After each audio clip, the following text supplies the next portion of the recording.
Bali, ayan o. Mapapansin nyo. May langis na doon sa dulo. Bali, lumabas na yung yung langis doon sa dulo.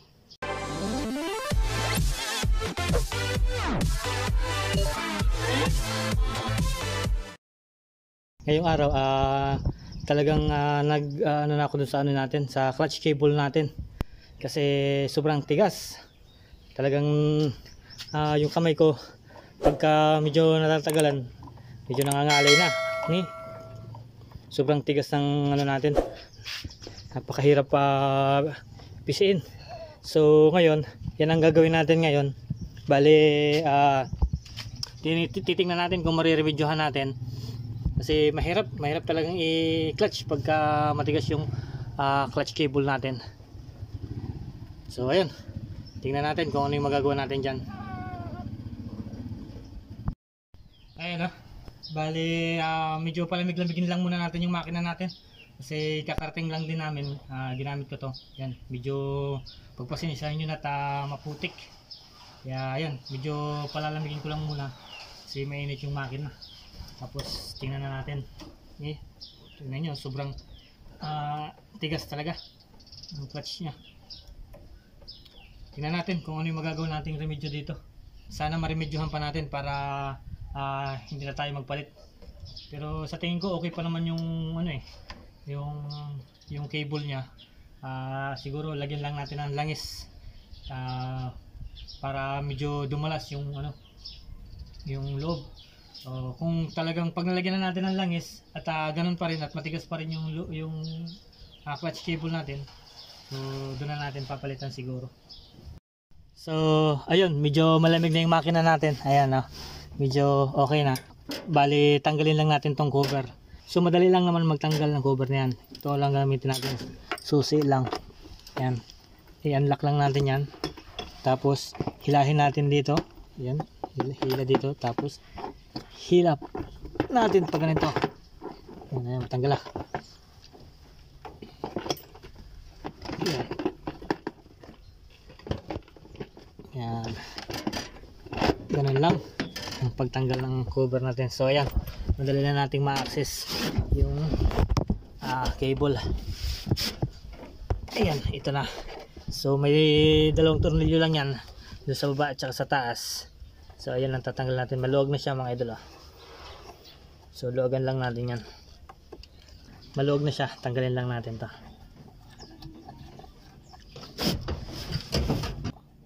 Hindi na mahihirapan kasi maluwag lang.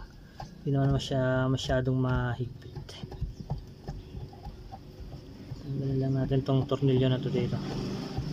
So okay pa naman siya mga idol. Kailangan lang natin siyang i-lubricant para medyo madulas yung ating clutch cable. Yan, natanggal natin. So tanggalin lang natin doon sa meron siyang parang pinakang lock. Itatanggalin lang natin doon.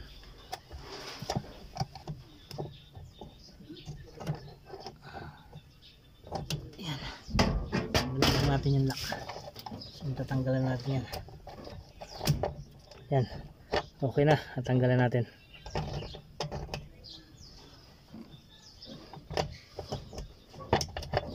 Yan,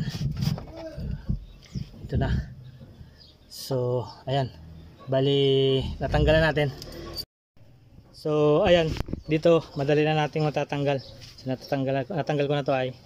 Tapos tanggalin lang natin to dito. Ayan. Oop. Napakadali, di ba mga idol? Ayan. Ayan, tanggal na. So hilahin lang natin. So ayan, hilahin lang natin to dito.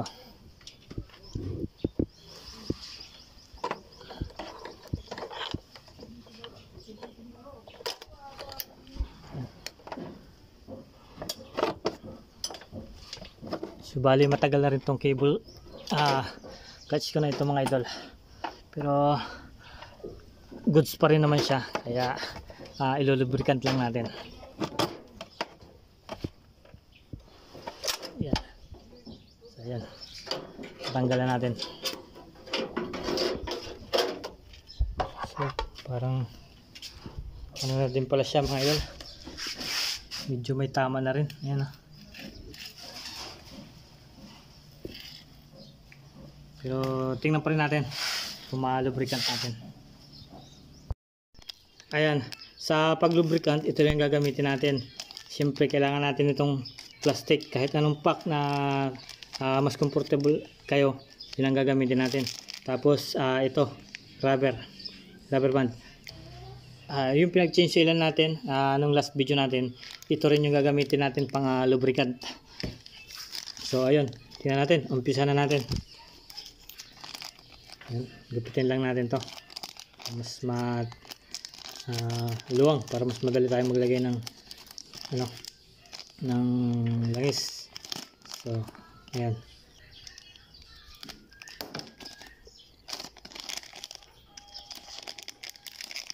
Ayan. Pagkatapos talian lang natin ang rubber band para hindi tumulo yung langis.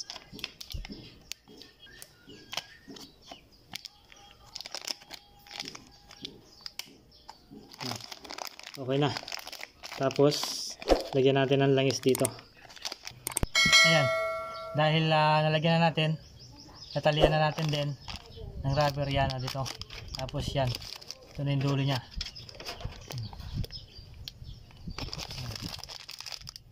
Bali, lagyan natin ng langis dito.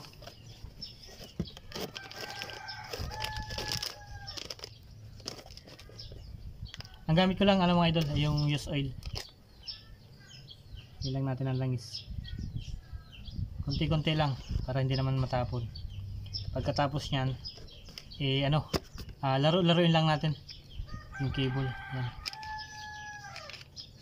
Laro-laruin lang natin ganito.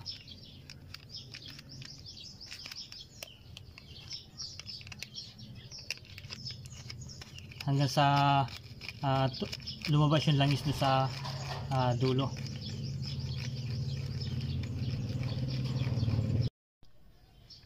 Yan parang naglalaro lang.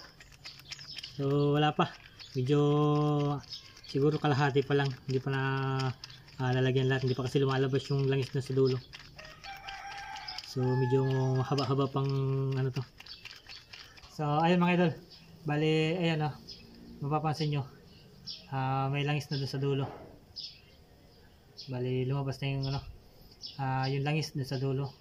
Kaya konting pa para mas maganda, mas madaming langis na sa loob.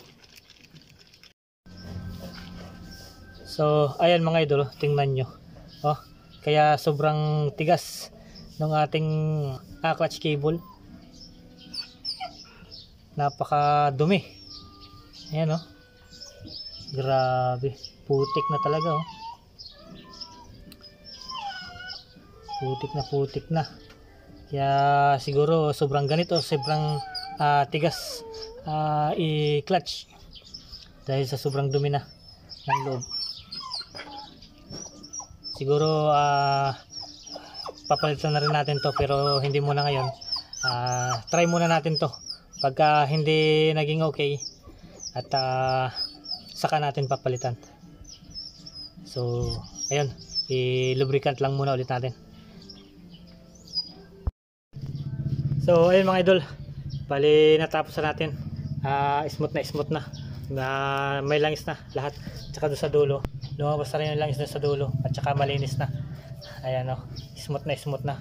Dati kanina yung hindi ko mahunot ng isang kamay lang. Ngayon ginaganto-ganto ko lang. Ayan. Yan.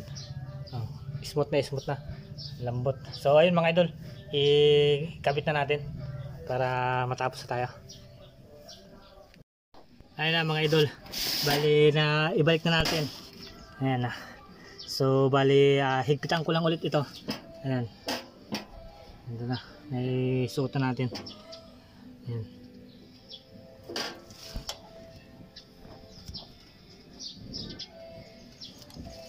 So ayan, bali higpitan ko lang ito mga idol at i-fix na natin. Tapos try na natin. Ayan, madali lang naman magkabit niyan mga idol. Ayan. At ayan, bali naikabit na natin dun sa baba. Ayan, ayos na. So dito naman sa taas, ito naman yung ikakabit natin. So ayun, kakabit ko lang mga idol. Ayun oh, okay na, smooth na. So tingnan natin kung hanggang saan na tatagal ulit yan. Hanggat hindi napuputol, siguro hindi natin na papalitan yan. Pero siguro pag may budget na ulit tayo, siguro gawin na natin bago yan. Ayan. So bali kakabit ko lang tong cover. Ayos na, goods na. Naikabit na natin yung cover. Ayan, goods na yan mga idol. So ayun mga idol, isa na ng mga nagawa natin dito sa ating Yamaha YTX 125. So smooth na yung ating clutch, hindi na tayo mahihirapan. So ayun mga idol, bali hanggang dito na lang ulit. At maraming salamat sa pagsama. So ayun mga idol, bali abang-abang na ulit sa susunod nating mga upload. At kung hindi ka pa isa sa mga idol ko, ano pang iniintay nyo? I-click nyo na yung subscribe button at saka yung notification bell, syempre para lagi kayong updated sa mga bago pa nating ilalabas na mga video. So ayun mga idol, hanggang dito na lang. Happy lang tayo. Peace out.